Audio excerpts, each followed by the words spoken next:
మల్లన్న వీడియోతో మాట్లాడుతూ తెలంగాణ రాష్ట్రంలో ఉన్నటువంటి బీసీలు చైతన్యవంతం కాకుండా బీసీ పార్టీ రాబోతున్న నేపథ్యంలో ఓర్వలేనితనంతో కవిత దాడికి దిగిందంటూ తీవ్రంగా మండిపడుతున్న తీన్మార్ మల్లన్న.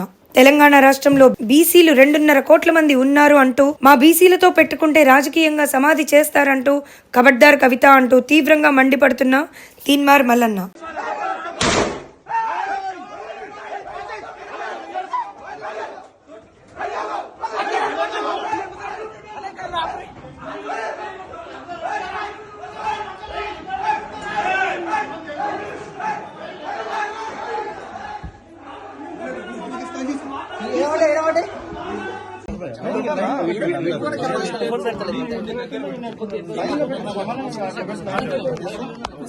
తెలంగాణ రాష్ట్రంలో ఉన్న బీసీలు రాజకీయంగా చైతన్యవంతం కాకుండా దొరసార్ల గడీల దగ్గర కావలుండాలనేటువంటి మైండ్ సెట్ తో ఉన్నటువంటి కల్వకుంట్ల కవిత గారు ఇవాళ బీసీ రాజకీయ పార్టీ రాబోతుందని ప్రకటించిన గంటన్నరలో వాళ్ళ తీన్మార్ మల్లన్న పైన హత్యాయత్నం చేయించిందంటే కల్వకుంట్ల కవిత గారి ఆలోచన ఎట్లా ఉందో మనం అర్థం చేసుకోవచ్చు.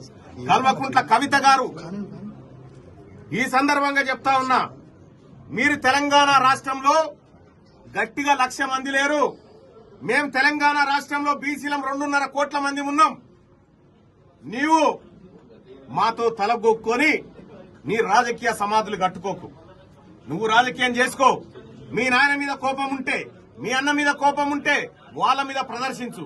అంతేగాని మా తెలంగాణ కవిత గారు మర్చిపోయిరా, పరకాల కాడ బైరాన్పల్లి కాడ మా బీసీ బిడ్డలను బరివాతల బతుకమ్మ ఆడిపించిన జాతి కదా మీది. మా బీసీ బిడ్డల ఆత్మగౌరవం కోసం పోరాడుతున్నటువంటి మా పైన హత్యాయత్నాలు కూడా చేయిస్తావా? మా పైన దాడులు చేయిస్తావా? ఖచ్చితంగా దీన్ని ఎదుర్కొంటాం. ప్రజాక్షేత్రంలో కల్వకుంట్ల కవితను రాజకీయంగా సమాధి చేసి తీరుతాం. అలాగే ఈ దాడి ఏదైతే జరిగిందో నా పైన కాదు, నా అనుచరుల పైన, చాలా మంది పైన దాడులు చేసిరో దీనికి తప్పకుండా న్యాయస్థానాల ద్వారా వాళ్ళకు శిక్షలు పడేలాగా మా వంతు ప్రయత్నం చేస్తాం. తెలంగాణ రాష్ట్రంలో బీసీ ప్రజలారా ఇది జరుగుతుంది. ఒక్కసారి బీసీల పార్టీ అంటేనే వాళ్ళ గుండెలు అదిరిపోయి హత్యాయత్నాలకు దిగుతా ఉన్నారు. ఏది ఏమైనా మా ఆలోచన, మేం చేయబోతున్నటువంటి రాజకీయం ఖచ్చితంగా చేసి తీరుతాం. ఎవరికి తలవంచం. మీ పిట్ట బెదిరింపులకు, హత్యాయత్నాలకు తీన్మార్ మల్లన్న ప్రాణాలను లెక్క చేయకుంటేనే ఆల్రెడీ దిగిండు. ప్రాణభయం ఉంటే మీకుంటది, మాకు లేదు. నేను నా బీసీ ప్రజల కోసం ఎంతవరకైనా సిద్ధంగా ఉన్నా. వాళ్ళను రాజకీయంగా ముందుకు తీసుకుపోవడమే మా లక్ష్యం. దాదాపు ఇక్కడ మా సిబ్బందికి 15 మంది దాకా దెబ్బలు తాకినాయి. వచ్చినటువంటి విజిటర్స్ ఎవరైతే ఉన్నారో పాపం ముసలోళ్ళు, వాళ్ళ మీద దాడి చేసినారు. వాళ్ళకు కూడా 10 మంది దాకా గాయాలు జరిగినాయి. చాలా అన్యాయం, దుర్మార్గం. సార్ మీరు ఫిర్యాదు చేయడానికి డీజీపీ గారికి వెళ్తున్నారంట.